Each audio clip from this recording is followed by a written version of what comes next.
ಉದ್ಯಮಿ ಕಿರಣ್ ಮಜುಮ್ದಾರ್ ಗುಂಡಿ ಸಮರ, ರಾಜ್ಯ ಸರ್ಕಾರದ ವಿರುದ್ಧ ಟ್ವೀಟ್ ಸಂಗ್ರಾಮ, ಬೆಂಗಳೂರನ್ನ ಕುಗ್ಗಿಸಬೇಡಿ ಎಂದು ಡಿಸಿಎಂ ಡಿಕೆಶಿ ತಿರುಗಿ.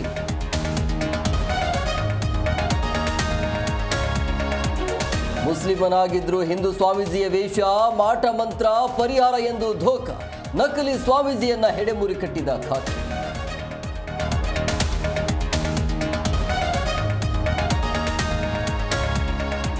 ಬೆಂಗಳೂರಲ್ಲಿ ಕುಳಿತು ವಿದೇಶಿ ಪ್ರಜೆಗಳ ಡಿಜಿಟಲ್ ಅರೆಸ್ಟ್, ಅಪರಾಧ ಕೇಸಲ್ಲಿ ಭಾಗಿ ಎಂದು ವಂಚನೆ. ಎಚ್ಎಸ್ಆರ್ ಲೇಔಟ್ ಪೊಲೀಸರು 16 ಆರೋಪಿಗಳ ಬಂಧನ.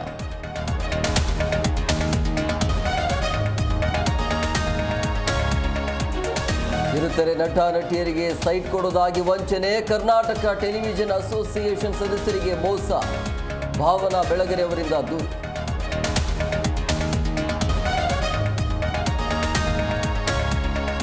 ಜೈಲಿನಲ್ಲಿ ಗುಬ್ಬಚ್ಚಿ ಸೀನನ ಬರ್ತ್ಡೇ ಪಾರ್ಟಿ ಎಫೆಕ್ಟ್, ಪರಪ್ಪನ ಜೈಲಿನಿಂದ ಕೊಲೆ ಆರೋಪಿಗಳ ಶಿಫ್ಟ್ಗೆ ಸಿದ್ಧತೆ.